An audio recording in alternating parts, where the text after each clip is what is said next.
Tomen asiento, por favor. En el Evangelio de Juan, en el capítulo 6, los que quieran tomen nota, Jesús habla con la multitud y les dice cosas que ellos no quieren escuchar. Es un mensaje incómodo y es un mensaje desafiante y les dice a ellos: si ustedes no comen mi carne y beben mi sangre, ustedes no permanecen en mí. Es decir, si ustedes no tienen comunión conmigo, entonces sencillamente todos ustedes se pierden. Y algunos quizás entendieron, otros no entendieron nada, otros, aunque no entendieron, se quedaron, pero el mensaje fue tan pesado, tan fuerte, que después de haber tanta gente siguiéndolo, la gente se fue. Parecía entonces ahora un movimiento religioso que fracasó. Algunos piensan que un movimiento religioso es válido porque hay mucha gente, porque hay multitudes que les están siguiendo, que son parte de esa misma fe. Otros piensan que lo que hace válido a un movimiento religioso, una iglesia, es que tengan templos muy grandes y suntuosos, que sean especiales. Otros piensan que si tienen dinero han sido bendecidos por la providencia de manera que es el sello de legitimidad. Porque hay dinero, o porque hay templos suntuosos, o porque hay luces, o porque hay cualquier otra cosa. O porque hay mucha gente, sencillamente mucha gente que dice que son parte de esa religión o son parte de ese movimiento, de esa iglesia o lo que sea. Pero no es ninguna de esas cosas.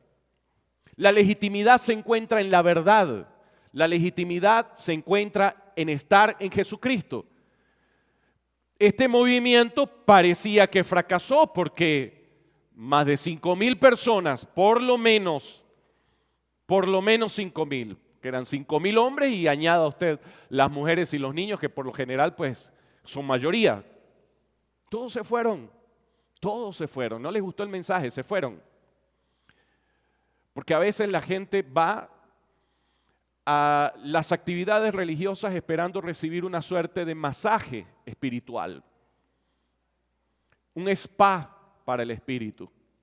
Vengo para que se me administre un sentido de bienestar religioso, de paz, de tranquilidad. Algunos inclusive entretenimiento, más que entretenimiento, más que un sentido de bienestar.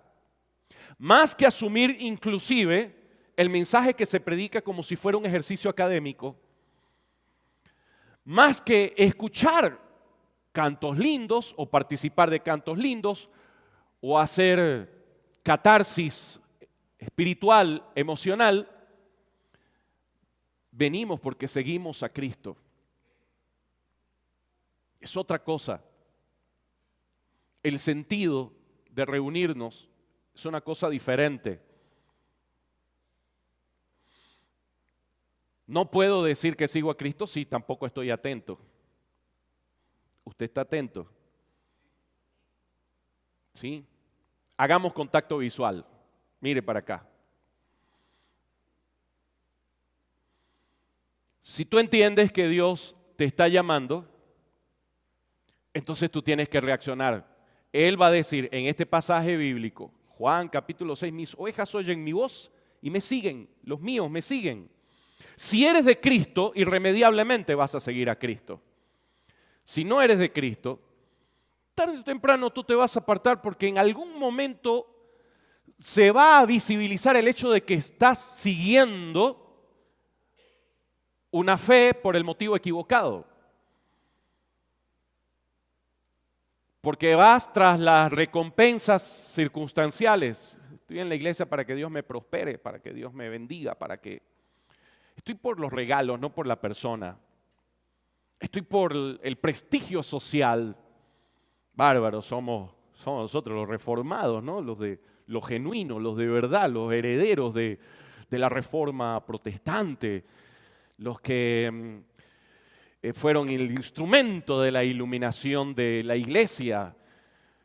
Nuestros antepasados son la cumbre intelectual de Europa son los padres de la democracia, los padres del capitalismo, los padres de ese sentido de progreso real.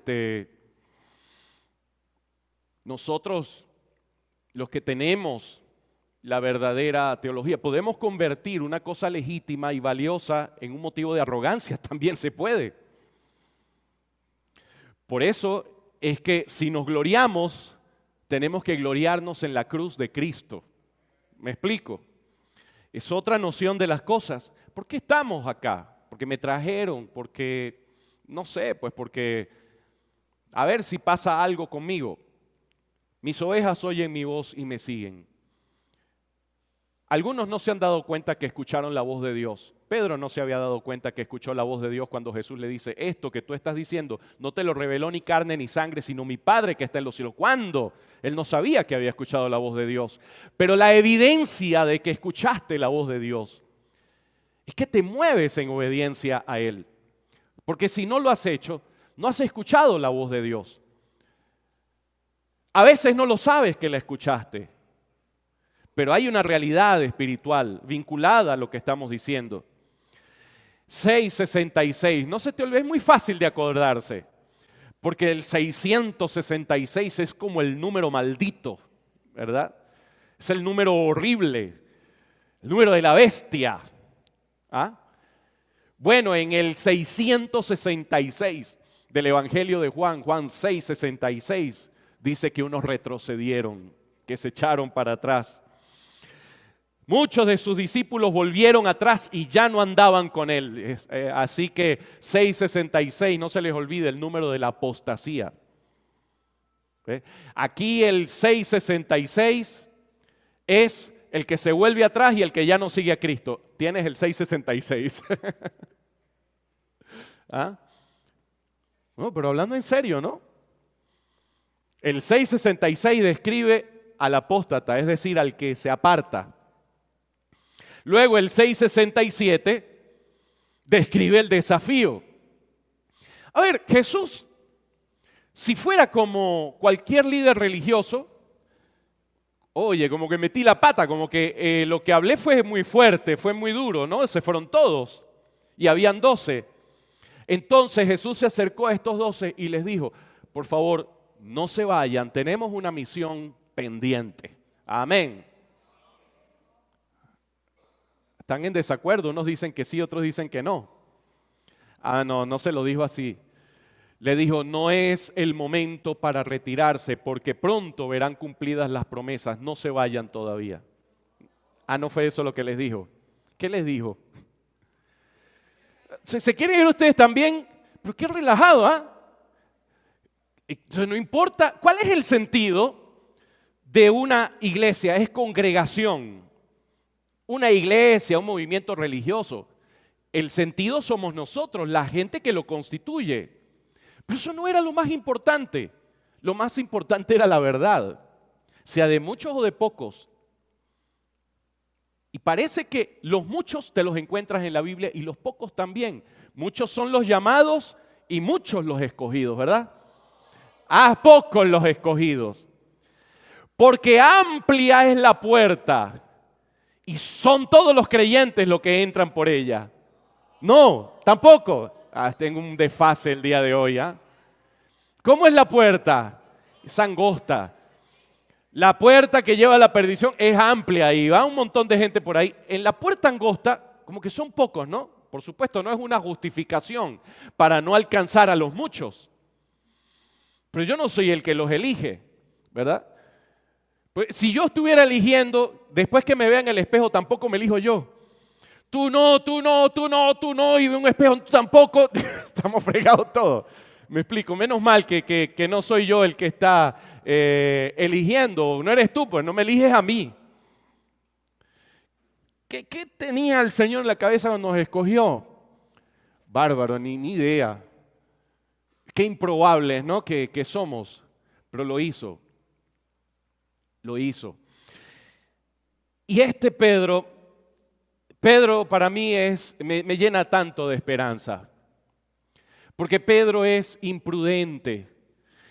Pedro fue imprudente, Pedro habló cuando no tenía que hablar, dijo cosas que no tenía que decir.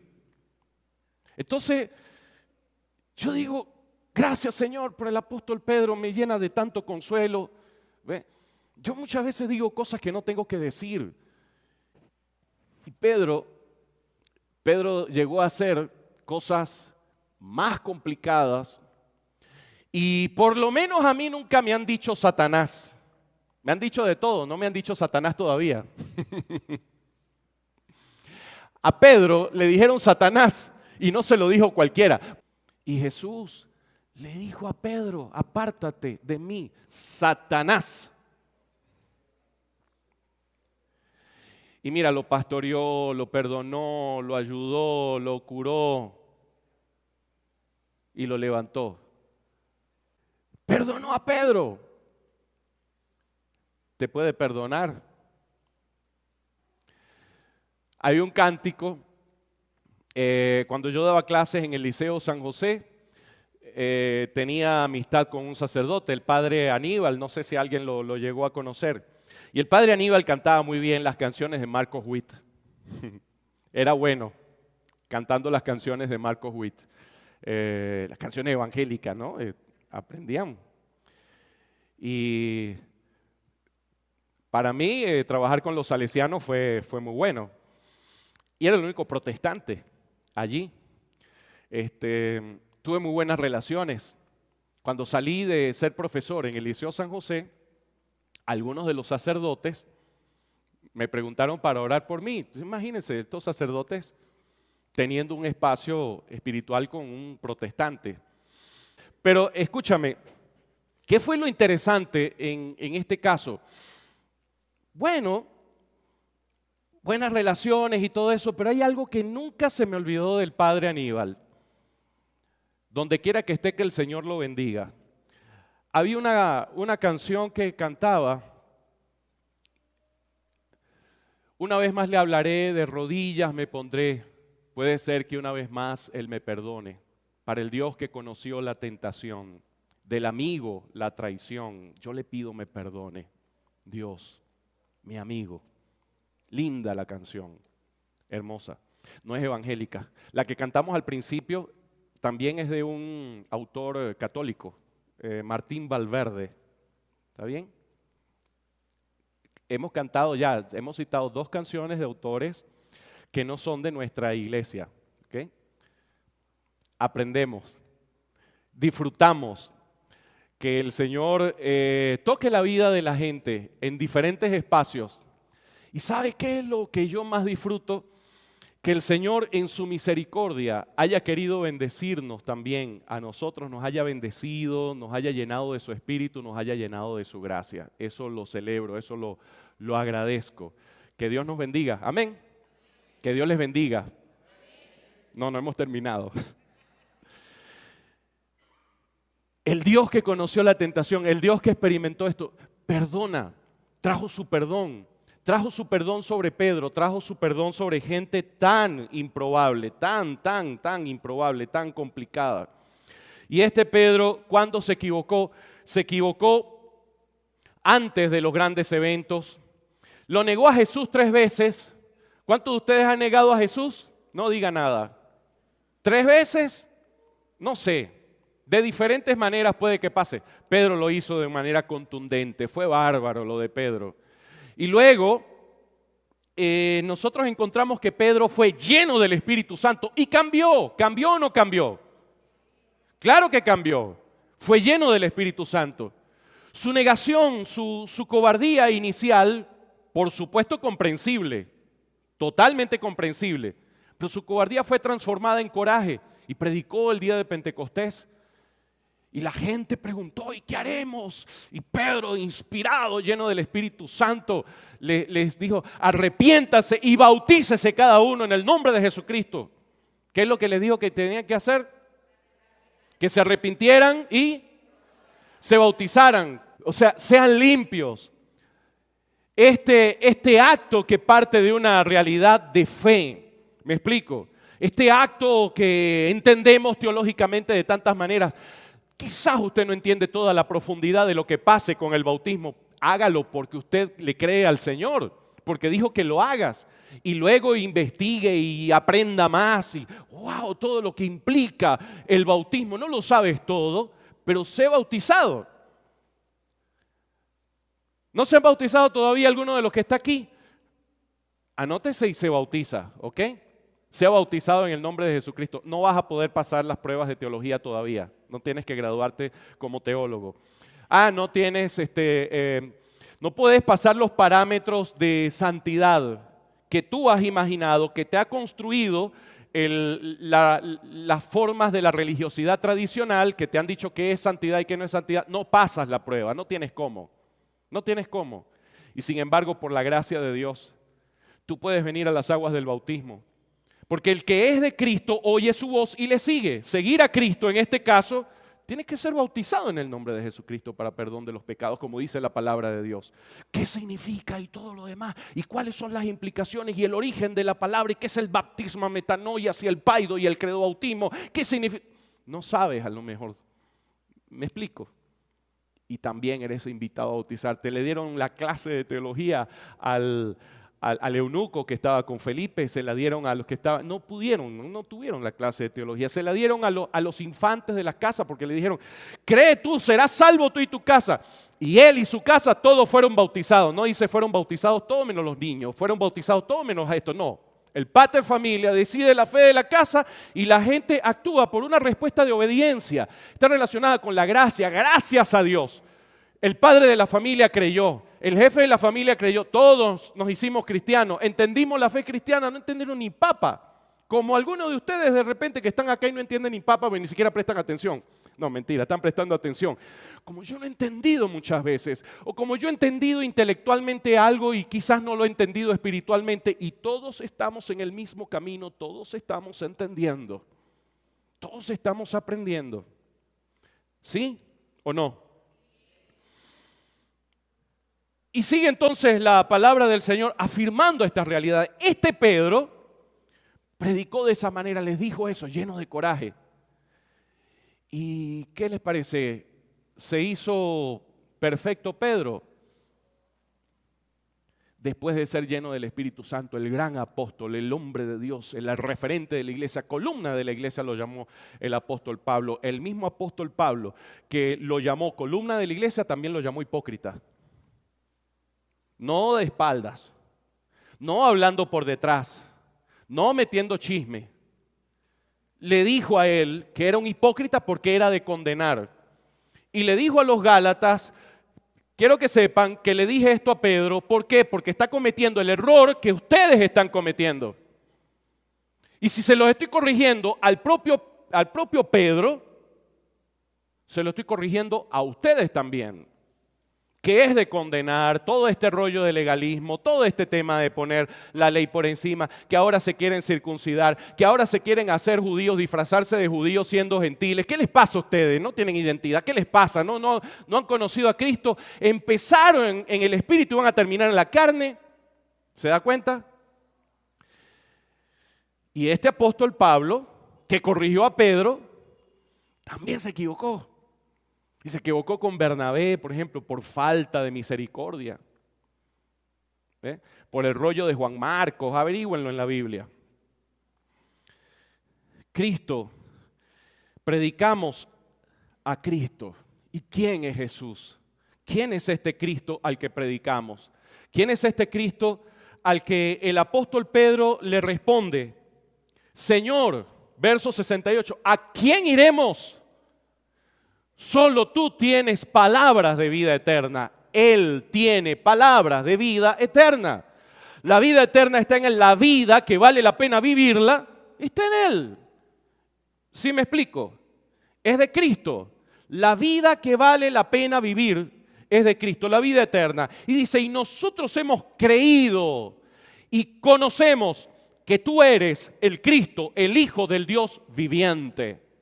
Hoy hablar del principio protestante, del principio de la reforma, solo Cristo, es afirmar lo mismo que afirmaron los padres de la reforma, solo Cristo basta.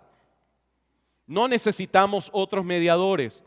Cuando alguien se asume mediador en lugar de otro, o sea, en lugar de Cristo o pretende ocupar el lugar de Cristo, es un usurpador. No es el pastor de las ovejas, es un usurpador. Aquel que diga, yo represento entonces a Cristo frente a todos ustedes en este sentido, es decir, ocupando para eso, ocupando el lugar de Cristo, es un usurpador. Eso fue lo que dijeron los padres de la Reforma. La bendita Virgen María, la bienaventurada Virgen María, como dice la palabra de Dios, todas las generaciones la llamarán bienaventurada. Nosotros somos parte de esas generaciones, la reconocemos como bienaventurada. Ella no es la mediadora entre Dios y los hombres, es Jesucristo. Ella no es corredentora, solo hay un redentor, es Jesucristo. Ella nunca pretendió decir que es el camino es Jesucristo. Se comete un error cuando se le da un lugar a la bendita Virgen María que ella no tuvo y que ella no pretendió tener. Se le deshonra. Ustedes los protestantes odian a María. No, todo lo contrario. Respetamos su memoria a la manera bíblica, como está en la palabra de Dios.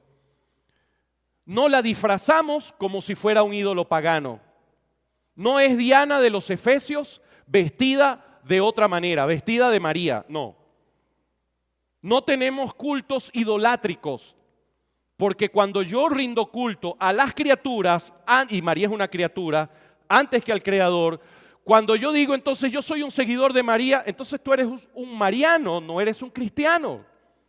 Seamos todos cristianos. Corrijamos las situaciones de nuestra fe. ¿Quién dice los reformados son perfectos? No, hermano, somos imperfectos. La reforma consiste en una corrección, no para innovar, sino para volver al original. Como predicaron los padres de la iglesia que también se contradicen entre sí porque no son infalibles. Como los primeros concilios de la iglesia que fueron realmente ecuménicos en el sentido de tener representación compleja y completa. Como los cánones de Nicea, que en su momento afirmaron una universalidad de la iglesia y no otra cosa. Queremos seguir eso, queremos hacerlo con humildad, queremos aprender en ese sentido, queremos mirar a Cristo, queremos que Cristo sea nuestro referente y Él es nuestro referente por encima de papas, por encima de sacerdotes, por encima de pastores evangélicos, por encima de pseudoapóstoles, por encima de líderes políticos, por encima de líderes de farándula, por encima de lo que sea. Solo Cristo, solo Él es el Redentor, solo Él es el Salvador y no hay co-salvadores. Solo Cristo salva. Yo no me salvo a mí mismo, no tengo con qué, no tengo cómo y tú tampoco tienes cómo. Si tu salvación depende de ti, pobre de ti. Cuando yo miro a mí mismo, cuando miro mis defectos, cuando miro mi carácter, cuando miro lo que soy, puedo temblar de terror. Y delante de mí voy a encontrar una horrible expectación de fuego que ha de devorar a los adversarios. Ahí estoy cuando me veo a mí mismo, cuando veo mi propia realidad, mi propia fragilidad humana, mis propios defectos, la podredumbre de la vida. Pero cuando miro a Cristo tengo esperanza, cuando miro a Cristo veo la vida eterna, cuando miro a Cristo encuentro salvación, encuentro la vida y la vida en abundancia que Él promete y que no depende de mí sino depende de Él. Él es el Señor. Solo Él es el Salvador. No tienes esperanza por ti mismo. Tienes que venir a Cristo. Tienes que conocer a Jesucristo como el Señor, aquel al que le obedeces. Tienes que conocer a Cristo como el Salvador. ¿Cuántos títulos encontramos en la Biblia para hablar acerca de Cristo? ¿Cómo lo llama la Biblia a Cristo? Bárbaro, tantos títulos en el Nuevo Testamento. Dígame alguno, por favor.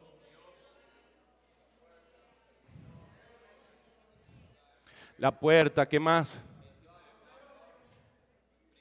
Príncipe de paz.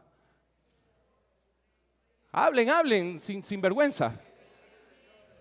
El Señor, ¿sí? Santo, el santo, ¿verdad? ¿Sí? ¿Qué más? El camino, la verdad y la vida, ¿qué más? Yo noté 25, pero hay muchos más. Salvador, pan de vida, el Señor, el Rey de Reyes, cabeza de la iglesia, el Alfa y la Omega, el sumo sacerdote, el profeta, el abogado, el mediador, el juez, la piedra angular, el autor y consumador de la fe, el Cordero de Dios, el Verbo, la vid verdadera, el esposo de la iglesia, el león de la tribu de Judá, la imagen del Dios invisible, el yo soy, el Hijo del Hombre, el Hijo de Dios, el camino, la verdad y la vida, la luz del mundo, el buen pastor, el Mesías, la resurrección y la vida. Todo eso y más. ¿Cómo lo conocemos a Cristo? Yo puedo conocer esto intelectualmente. ¿Qué significa cada adjetivo que lo describe en mi experiencia de vida, en la realidad de mi vida? Ese es el conocimiento de Cristo.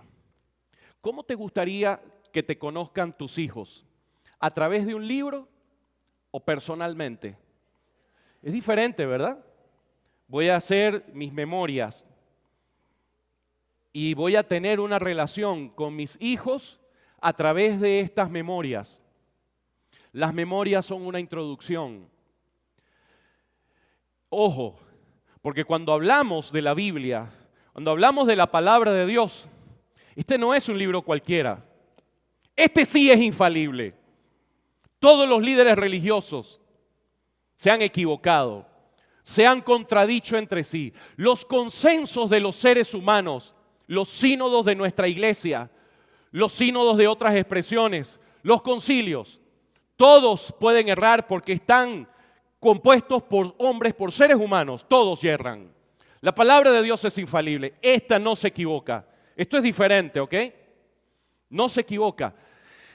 Y esta palabra es más que un libro donde yo me documento intelectualmente. Las palabras que yo les he hablado son espíritu y son vida. Estas palabras son espíritu y son vida. Y si usted quiere venir a Él y quieres venir por medio del Espíritu Santo y quieres que el Espíritu Santo guíe tu lectura de la palabra de Dios, estas palabras de Dios cobran relevancia en tu vida. Es como si se destacaran en un gran relieve tan fuerte que no solo se eleva del texto, sino que toca el alma para transformarnos, para vivificarnos.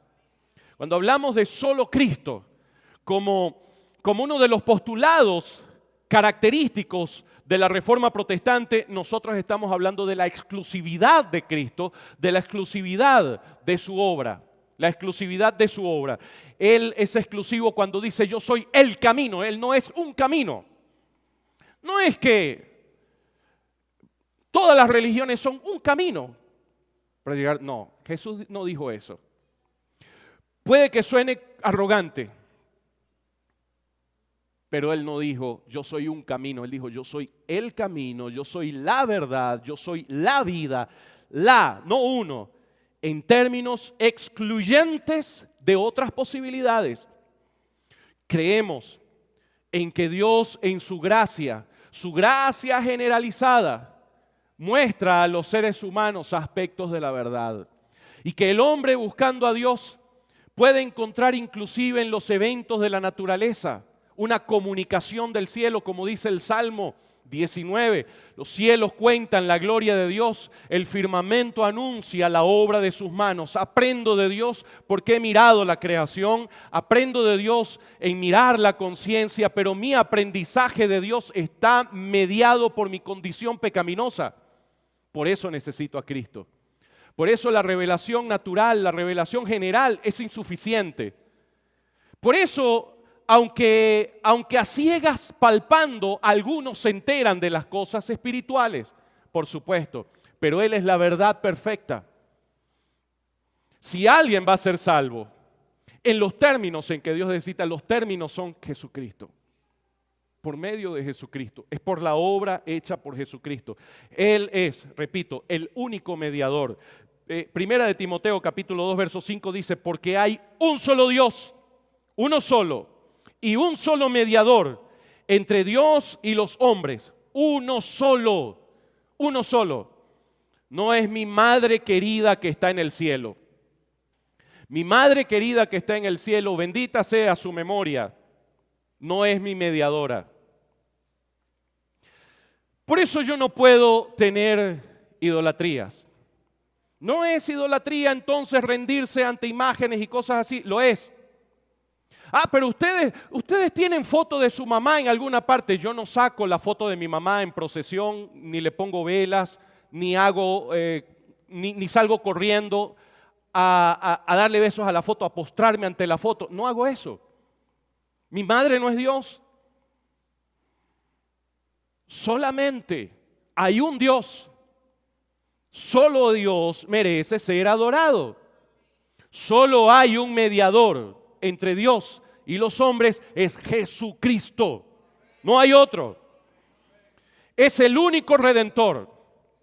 Porque los pastores no han muerto en la cruz del Calvario por alguien. Porque los santos hombres de Dios en el pasado tampoco han muerto en la cruz del Calvario. El concepto de santidad que muchas veces se alberga es un concepto divorciado de la gracia y más apegado a la ley. En la palabra de Dios se le llama santos a los corintios y después lees cómo tuvieron su experiencia estos santos y tú dices, bárbaro, ¿son santos en realidad? Pues son santos por la fe, como usted quiera, no sé, no vamos a definirlo teológicamente. Lo que sí puedo decirles es que estos imperfectos el Señor los llamó santos porque no dependía la santidad de ellos, dependía de la obra de gracia hecha por el Espíritu del Señor en la vida de estas personas, donde aunque 7 veces caiga el justo, de todas las levantará el Señor. El Señor les levanta. Donde esto no es una licencia para que uno haga lo que le da la gana. Porque de todas las cosas que nosotros hacemos tenemos una consecuencia. Todo lo que el hombre siembra, eso va a cosechar. Pero mis queridos hermanos, nuestra salvación no depende de nosotros, depende de Cristo. Y eso nos da alegría, ¿sabe por qué? Porque yo sé que de quien depende mi salvación, hizo su obra perfecta. Y sé que de quien depende mi salvación, me ama. No me odia el Señor. A ver, solo Cristo ofrece gracia, solo Él ofrece la vida eterna. Tenemos que creerle. ¿Le creen ustedes al Señor?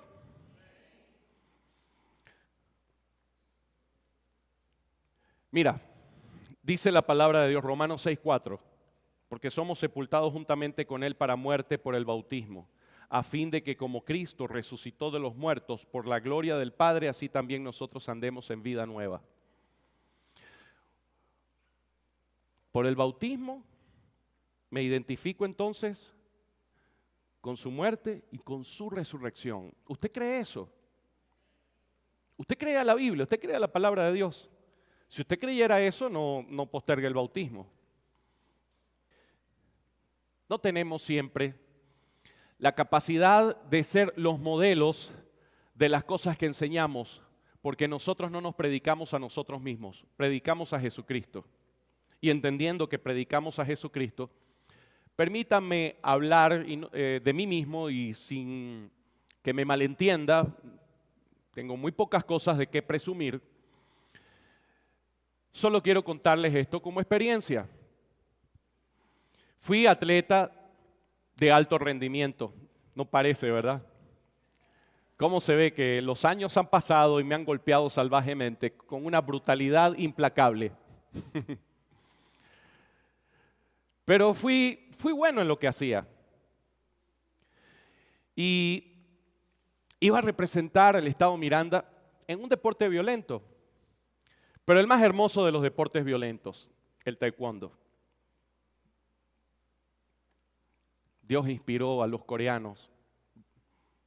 Benditos los coreanos por el taekwondo. Los coreanos fueron salvajemente castigados con un idioma tan incomprensible, pero bendecidos con otras cosas. No con Oppa Gangnam Style, no. Otras cosas. Y el deporte a mí me ayudó mucho. Y el momento más soñado para algún deportista es poder representar a su país en alguna competencia internacional. Yo iba a representar entonces a mi estado en los nacionales, tenía que hacer la clasificación para los nacionales. Y la persona que uno veía del otro lado en la rivalidad que había en ese tiempo, el entrenador Jowon Kang para este lado y Hoki King, una leyenda en Anzoátegui, era la lucha, me explico. Miranda Anzoátegui, los coreanos en este caso, me explico. Y el que iba al nacional, iba al bolivariano. Y del bolivariano al panamericano y del panamericano a la primera olimpiada en la cual el taekwondo iba como deporte de exhibición. Era el inicio de la carrera. Ese paso era crucial. El día del chequeo, que es donde vas a pelear para ir entonces a lo que tienes que ir, era el día de los bautizos. Y yo entro en un dilema. Yo no estoy diciendo que yo no podía haber tomado otra ocasión para los bautizos. Probablemente sí, yo creo que lo comprendería de cualquier persona. Pero internamente estaba convencido de que se me había bifurcado el camino y tenía que escoger o una cosa o la otra. Se me bifurcó el camino.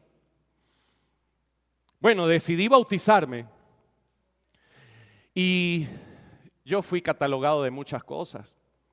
Me acusaron de haber tenido un problema de esfínteres, en palabras un poco pesadas.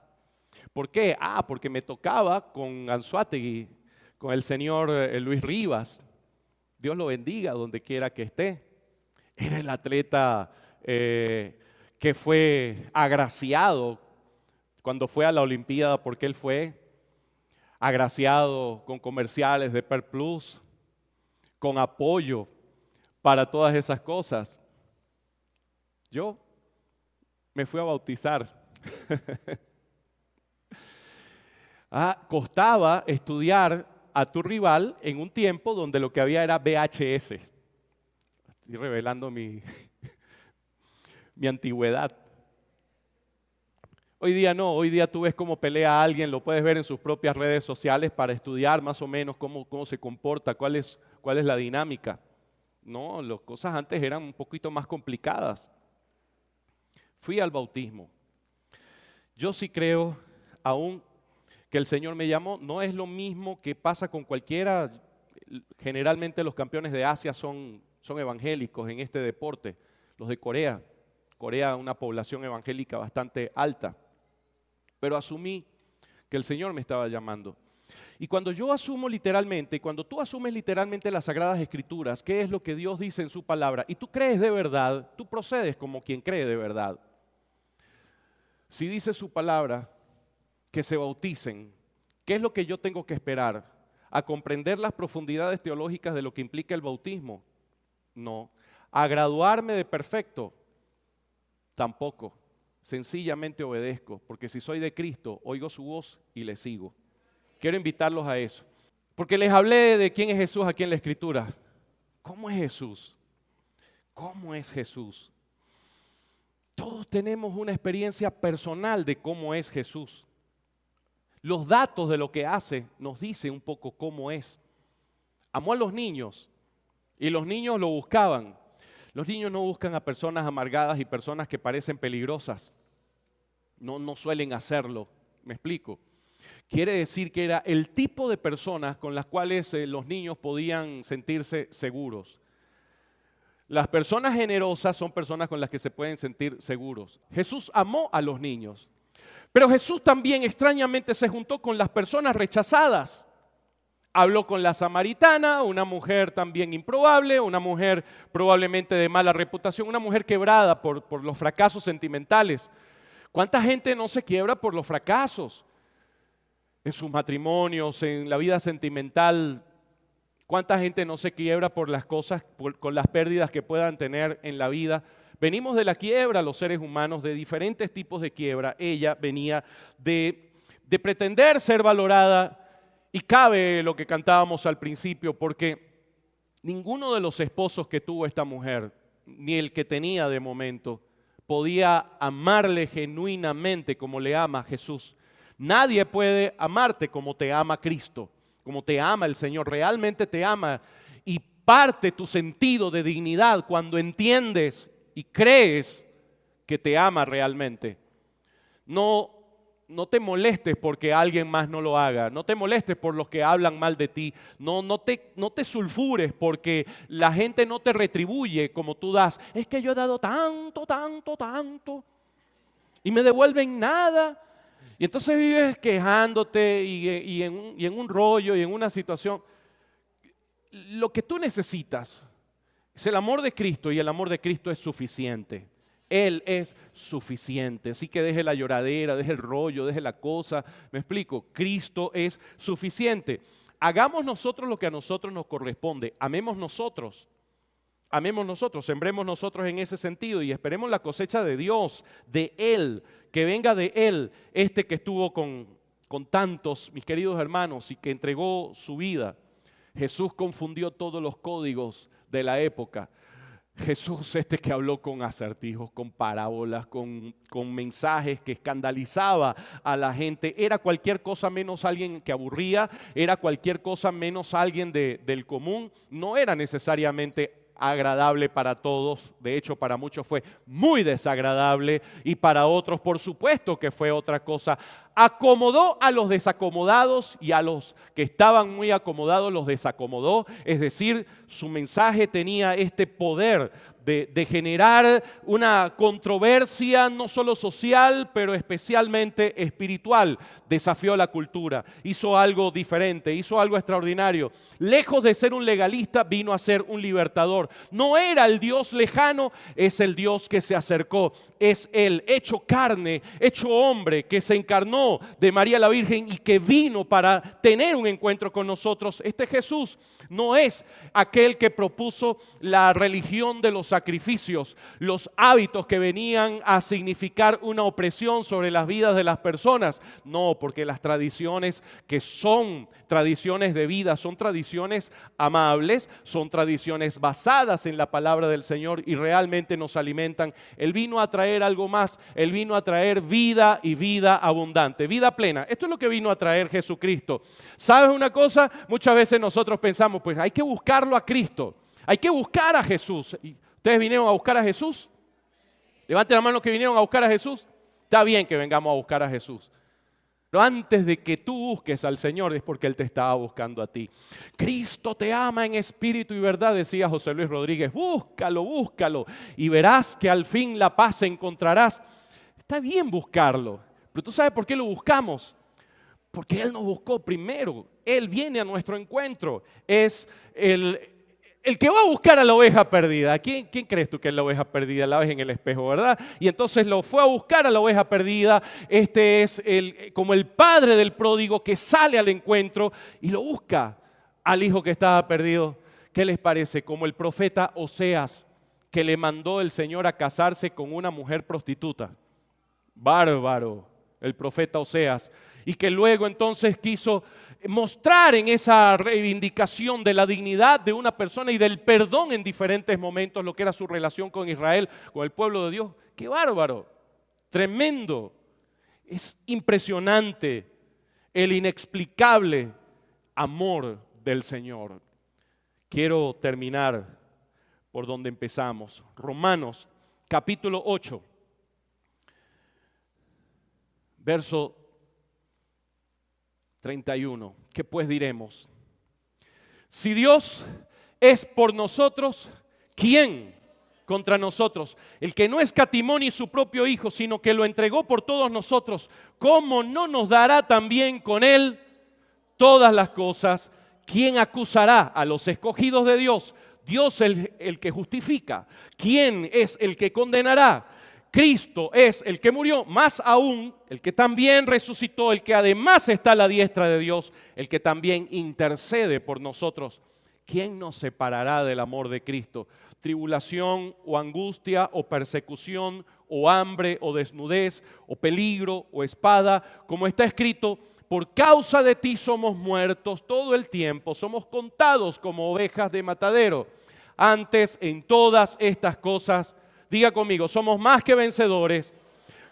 No, pero dígalo con ánimo. Somos más que vencedores ¿por medio de quién?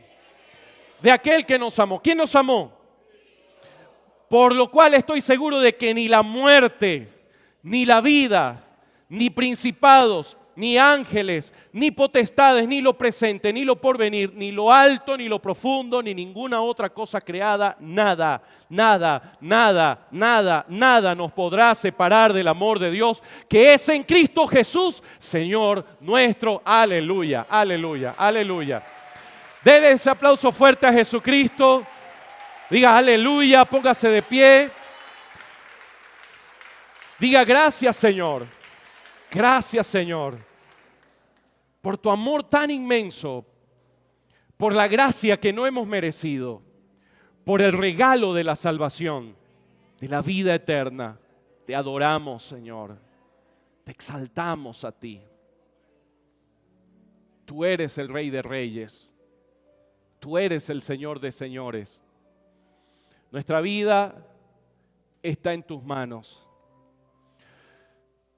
Señor, nosotros hemos entendido que no somos dignos y que tú nos has dignificado. Nos has dado una justicia que no tenemos, nos has justificado por la fe